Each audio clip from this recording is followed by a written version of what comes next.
They just gave life in prison to the man they say was behind what happened to GloRilla, and the streets are still in shock. Nobody saw it coming. 1 minute she's on top of the world performing at sold-out shows and dropping heat. The next minute the whole game flipped. And now this dude is getting sentenced like the case is closed. We got explicit jail footage, we got the real conditions she faced behind bars, and we got questions nobody wants to answer. Let's break it down. Chapter 1, locked up for life. Word just dropped that they hit somebody with life in prison for allegedly being connected to what went down with GloRilla, and the whole situation got the culture confused. The verdict came through quick, too quick for some people's liking, and now everybody's trying to piece together what really happened. See, the thing that's got people's heads spinning is how this whole case moved. One day we're hearing whispers about investigations, the next day somebody's getting life without parole. And what's wild is, folks in the courtroom said they barely had time to process the charges before the sentence came down. But here's where it gets suspicious. The details around this sentencing are murky as hell. Court documents are sealed, witnesses ain't talking, and the media coverage feels sanitized. What we do know is that prosecutors painted a picture of someone who allegedly had it out for GloRilla, but the motive? That's where things get real cloudy. Some say it was street beef that went too far. Others whisper about industry politics and jealousy over her rapid rise. But what's really got people raising eyebrows is the connection between the person who got sentenced and certain folks inside the system. The timeline was tight, like somebody wanted this whole situation buried before people started asking real questions. And let's be real, if GloRilla wasn't who she was, would this even be getting the same kind of attention? Or would it just be another case they try to sweep under the rug? The streets are saying there was a guard at Forsyth County Jail who knew both GloRilla and the dude who caught the life sentence. This wasn't just some random corrections officer either.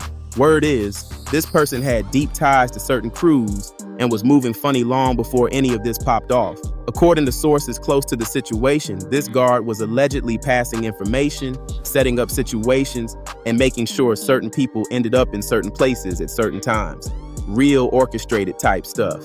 One person locked up at the same time said this guard was always in the mix when things got shady, moving like he ran the place, not worked there.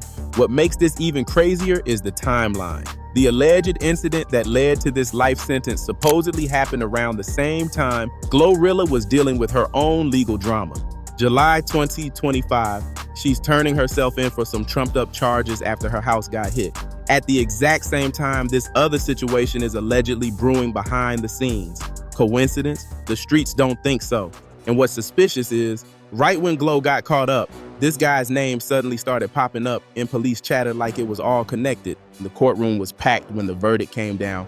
GloRilla's people were there, the defendant's family was there, and so were a whole lot of folks nobody could identify. When they read that guilty verdict and announced life without parole, the energy in that room shifted. Some people celebrated like justice was served. Others sat there stone-faced like they knew something wasn't right. Chapter 2, Glo's home raid.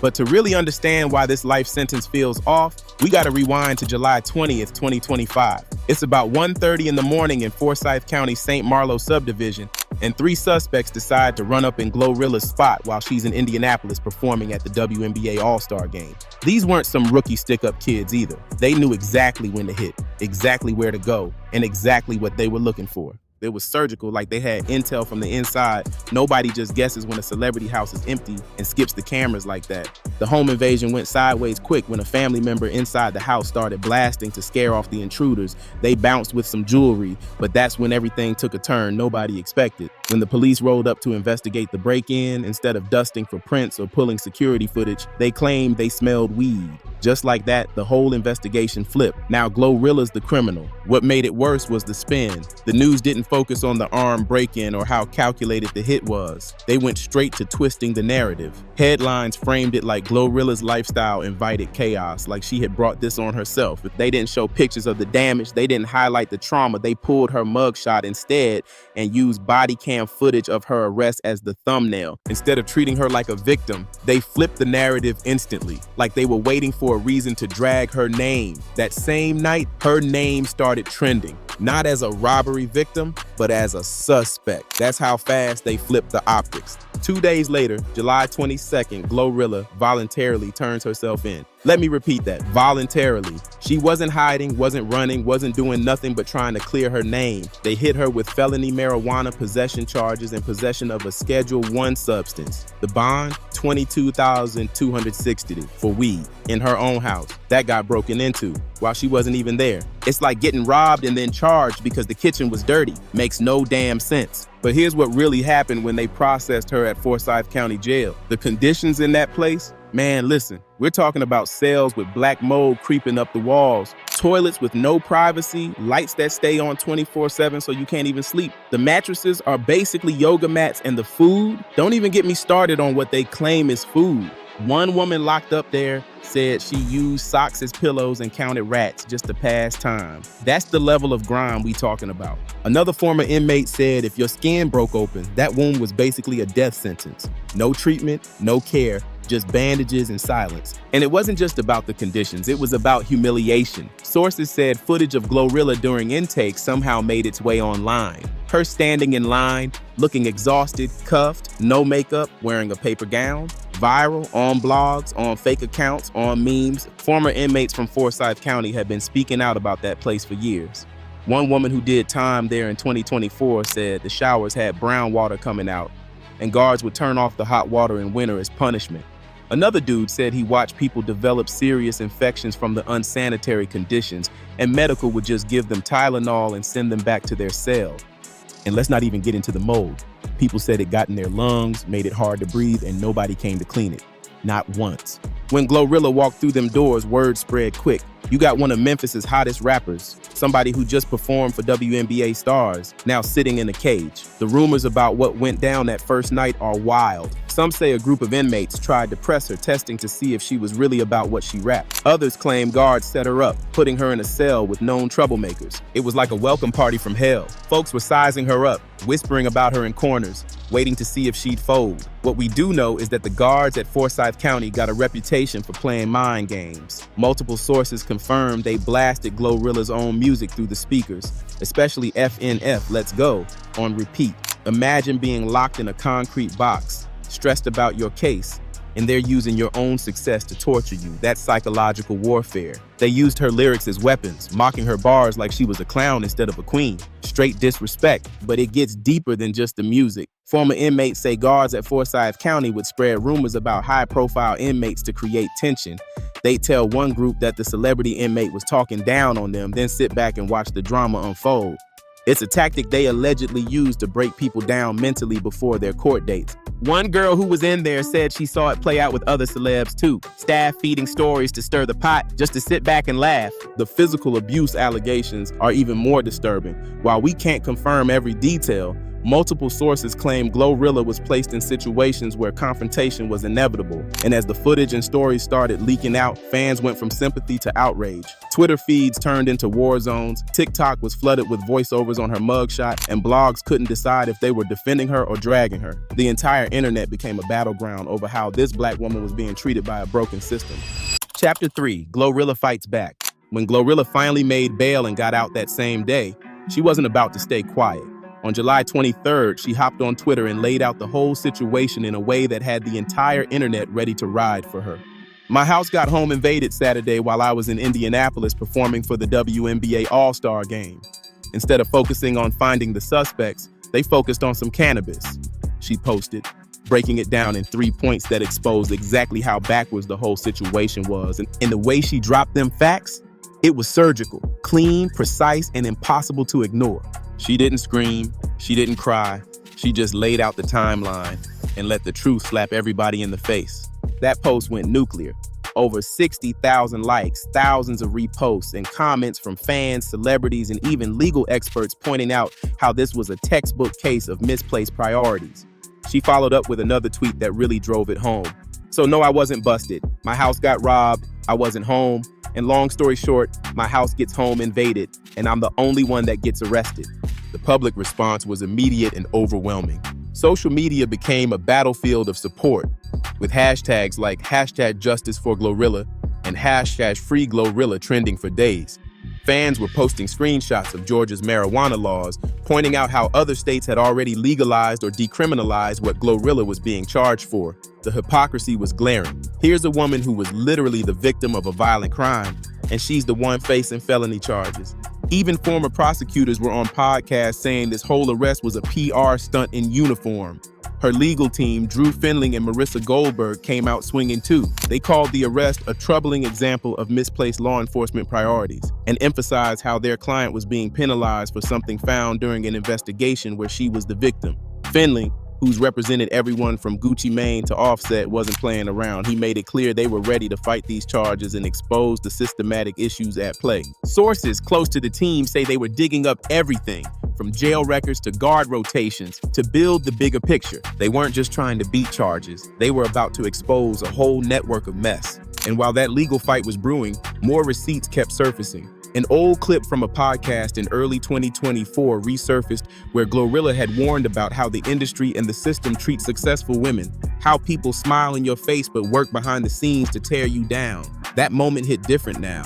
What made this situation even more powerful was how it connected to broader conversations about criminal justice reform. Here was a perfect example of how the system criminalizes success while ignoring actual violent crimes. The 3 suspects who broke into her house, still unidentified, still at large. But GloRilla, she got her mugshot plastered everywhere and had to post over 20 grand just to sleep in her own bed. It was like the system told her, you're rich now, but don't forget where you came from and who still owns the rules. The support from the hip-hop community was massive. Cardi B, who had collaborated with GloRilla on Tomorrow 2, posted about the injustice. Megan Thee Stallion, despite their past tension over the Tory Lanez situation, even showed support. Other Memphis artists like Yo Gotti and Moneybagg Yo spoke out about how this was part of a pattern of targeting successful black artists from the city. Rappers who usually mind their own business were suddenly reposting, commenting, speaking up. It wasn't about clout, it was about survival. And let's not forget,